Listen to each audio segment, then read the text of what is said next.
Salam hormat dan takzim saya kepada seluruh guru di Indonesia, terkhusus guru swasta. Tetaplah semangat, pantang menyerah, tanamkan niat tulus, ikhlas untuk mengabdikan diri, untuk berkarya melalui pendidikan di Republik ini.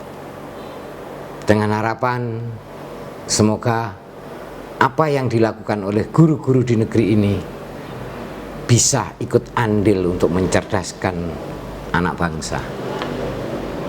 Teman-temanku semuanya seprofesi di seluruh penjuru negeri ini. Saya beberapa kali mendapat pertanyaan, dapat WA atau SMS atau telepon dari teman-teman menanyakan apakah guru swasta juga dapat BLT yang diluncurkan oleh pemerintah untuk menambah penghasilan para karyawan yang gajinya di bawah 5 juta. Satu sisi saya tersenyum, sisi yang lain memang prihatin. Guru swasta ini memang luar biasa. Sampai saat ini sekali lagi banyak sekali guru swasta yang gajinya di bawah 500.000, bahkan ada yang 150, ada 250.000, jangankan bilang 5 juta.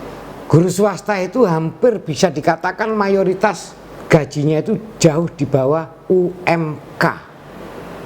Katakan di sini di Sidoarjo, gaji guru swasta sekolah yang favorit misalnya, sekolah yang jumlah siswanya besar misalnya, tingkat SMK misalnya, itu masih tetap di bawah UMK Sidoarjo.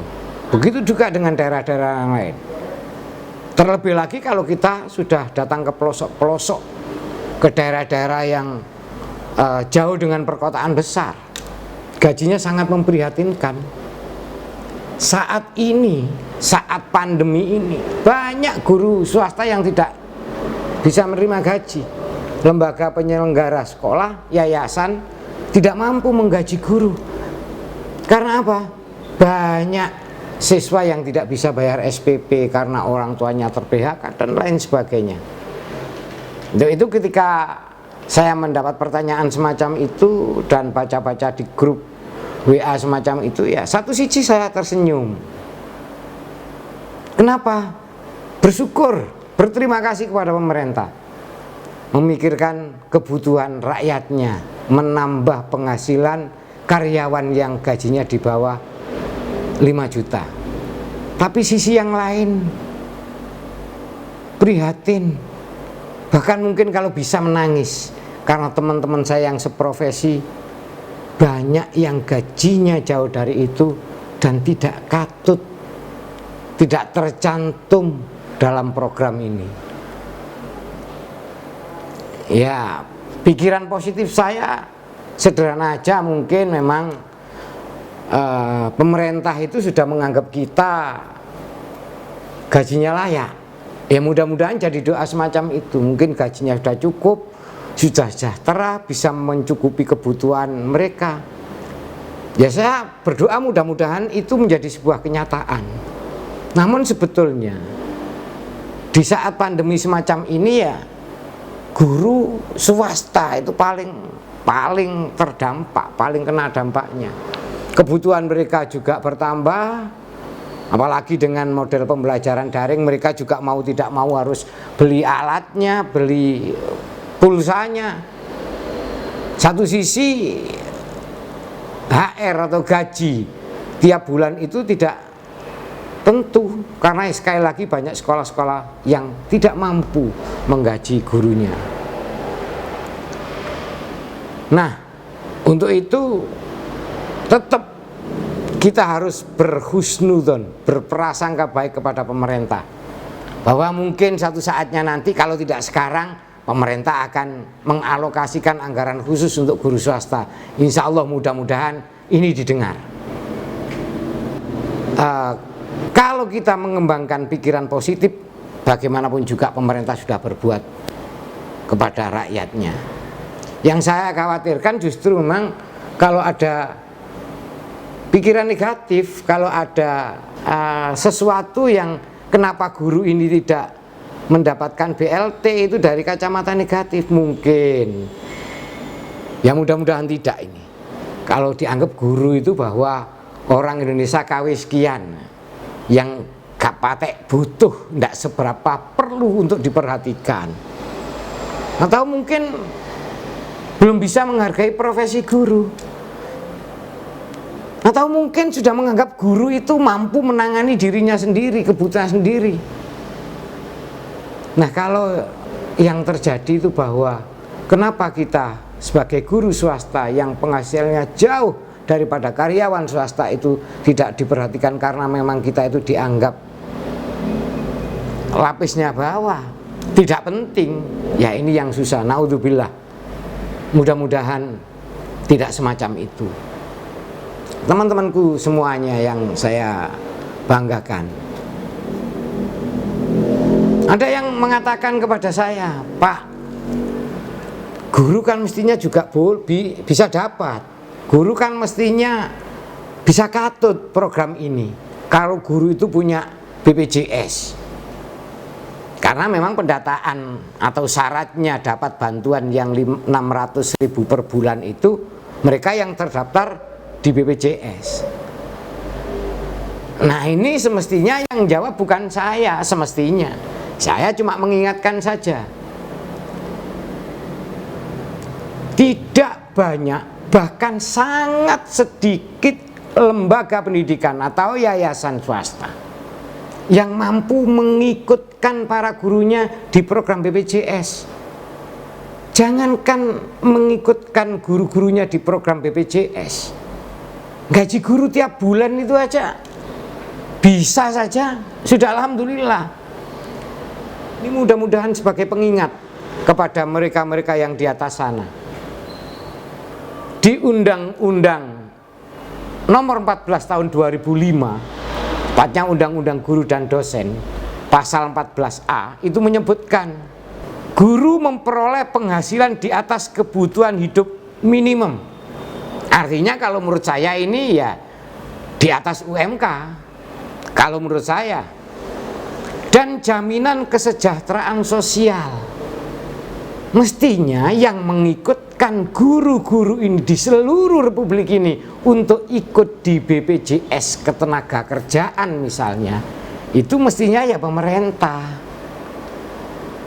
Nah kalau sekarang pemerintah memberikan bantuan, yang dapat bantuan adalah mereka-mereka yang punya keanggotaan BPJS, mestinya guru juga dapat kalau pemerintah melaksanakan Undang-Undang Nomor 14 2005 ini.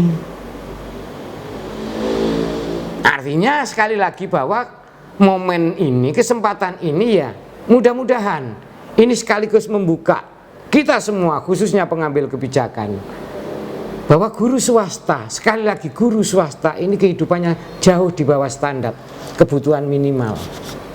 Ya untung saja mereka sudah bisa survive, mereka sudah yakin bahwa yang namanya rezeki itu adalah dari Tuhan. Bagaimanapun cara mereka hidup untuk memenuhi kebutuhan hidup sehari-hari, yang jelas mereka yang jadi guru sudah berpuluh-puluh tahun sekalipun, dengan gaji yang minimal sekalipun, tetap sampai saat ini masih menjadi guru. Namun hati ini rasanya sedih manakala ada siapapun lah yang mencemooh guru, yang mencibir guru, mengatakan guru gak berkualitas dan lain sebagainya. Sedih rasanya hati ini. Untung, alhamdulillah, bersyukur di negeri ini masih ada orang yang mau jadi guru, apalagi guru swasta.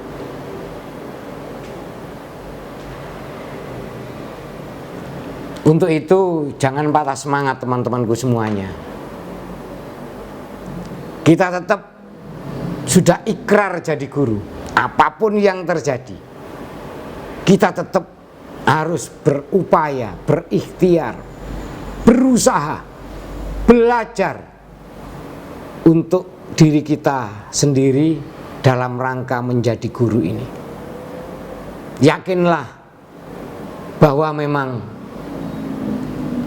tugas guru ini begitu berat, maka Allah yang akan mencukupi kita semuanya. Ya meskipun tetap kita suarakan bahwa sudah sewajibnya pemerintah mewujudkan apa yang sudah dibuat, yaitu Undang-Undang Nomor 14 Tahun 2005 tentang guru dan dosen, yang diantaranya adalah untuk kesejahteraan guru ini.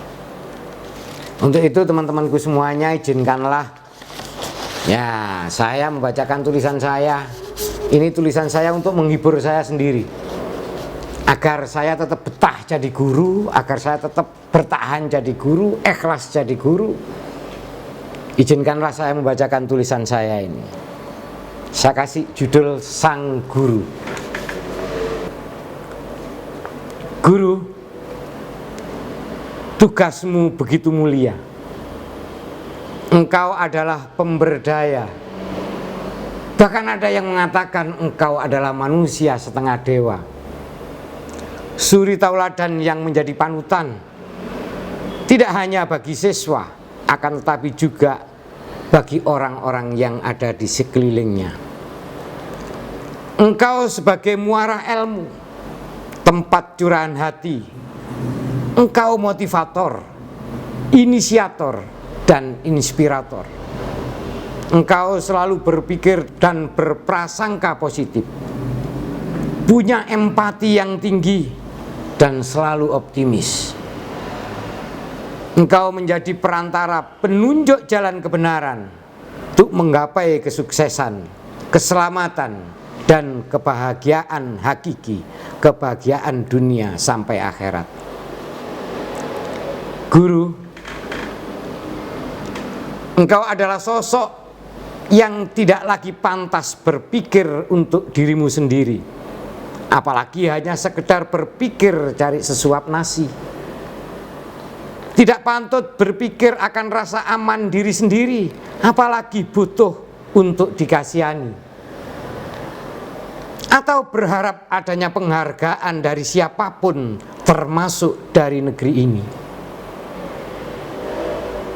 Aktualisasi diri pun hanya boleh dilakukan untuk Sang Pencipta, sebagai bukti pengabdian guru pada bangsa, negara, dan agama yang dianutnya. Karena begitu mahal penghargaan yang harus diterima oleh guru sejati,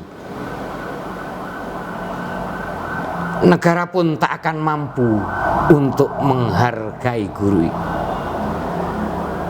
Dan ketahuilah, penghargaan itu hanya mampu diberikan oleh Sang Pencipta guru itu sendiri, yaitu Ilahi Robbi.